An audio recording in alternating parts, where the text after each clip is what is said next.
Ces billets, vous les connaissez et pourtant vous êtes de moins en moins nombreux à les utiliser. Si la crise sanitaire y est pour beaucoup, le net recul du nombre de distributeurs en France s'explique par plusieurs raisons. Alors que certains Français doivent déjà faire plusieurs kilomètres pour retirer de l'argent, la désertification bancaire inquiète de plus en plus. Dans ces conditions, les distributeurs de billets sont-ils voués à disparaître et doit-on s'attendre à la fin de l'argent liquide? Vous réglez comment ? Cette question vous est forcément familière. En 2019, vous étiez 59% à privilégier les espèces contre 35% par carte. Mais la tendance a évolué depuis. Un constat qui peut être lié au nombre d'automates, puisque d'après la Banque de France, 56,6% des communes ne disposent d'aucun accès à un distributeur de billets. En France métropolitaine, on comptait 48 000 DAB, ou distributeurs automatiques de billets, en 2020, soit une baisse de 3,2% par rapport à 2019. Bien que leur nombre diminue chaque année, une part importante de Français reste attachée à l'argent liquide. Le moyen de paiement des Français, contrairement à ce qu'on peut penser, c'est pas la carte bleue, c'est bien les espèces, pour tout ce qui est transactions entre Français d'une part, et transactions en magasin d'autre part. C'est quelque chose qui se voit dans les enquêtes de la Banque de France et dans les enquêtes de la BCE notamment. Près de 6 paiements sur 10 en 2019 étaient faits avec des espèces et seulement une partie minoritaire avec la carte bleue, avec d'autres moyens. Mais alors pourquoi y est-on si attaché ? On peut considérer que les Français sont attachés à l'argent liquide pour plusieurs raisons. D'abord, il y a effectivement un côté de tradition, parce qu'on paye avec de l'argent liquide, parce que nos parents ont payé avec de l'argent liquide.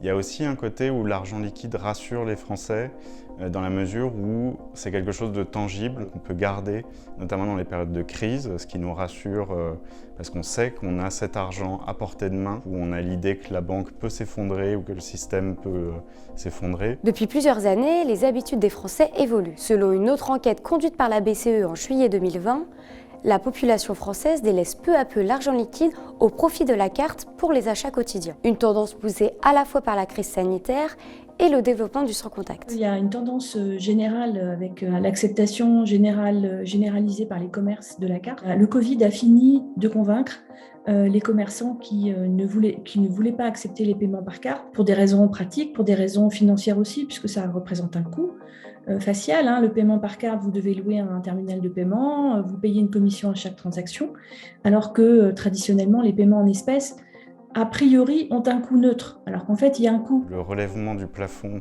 de paiement par carte bancaire a boosté tout ce qui était paiement en carte bleue, parce que c'était plus simple, parce qu'on pouvait aller jusqu'à 50 €, ce qui a pu renforcer une nouvelle fois l'attrait pour la carte bleue. C'est quelque chose de vraiment nouveau, c'est un phénomène assez surprenant dans le sens où ça ne se voyait pas jusqu'ici, ce côté privilégié, la carte bleue sur les espèces. Les chiffres parlent d'eux-mêmes.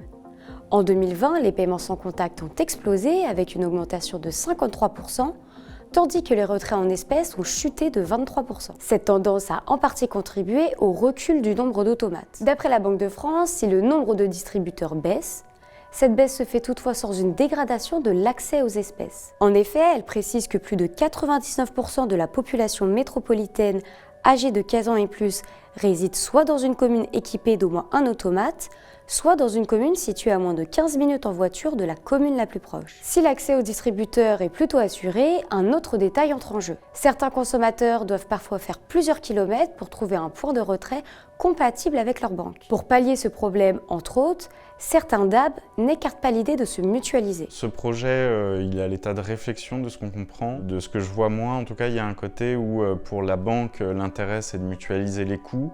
Parce qu'un distributeur, on l'a dit, ça coûte cher à entretenir, notamment pour faire venir de l'argent, pour s'assurer qu'il n'y a pas de problème, qu'il fonctionne bien. C'est de la maintenance.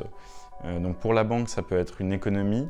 Ça permet aussi de renforcer le maillage territorial en s'assurant qu'il y a bien des distributeurs un peu partout. En fonction du degré de mutualisation, vous entrez ou pas dans les commissions d'interchange que les banques se payent entre elles pour les retraits et déplacés. Mais clairement, du point de vue des banques, c'est une réduction des charges. Sur ce point, la France ne fait pas figure d'exception puisque la Belgique a déjà sauté le pas. En 2020, 4 grandes banques ont créé la société Bateau-Pain, chargée d'exploiter en commun les 3/4 du parc de distributeurs belges. Mais pour retirer de l'argent, il n'existe pas que les DAB. Il est désormais possible de retirer des espèces chez certains buralistes, un système qui existe déjà chez nos voisins britanniques. Un avantage d'une part pour les territoires pauvres en automates et d'autre part pour les buralistes qui peuvent diversifier leurs activités, notamment pour pallier à la baisse de la vente de tabac.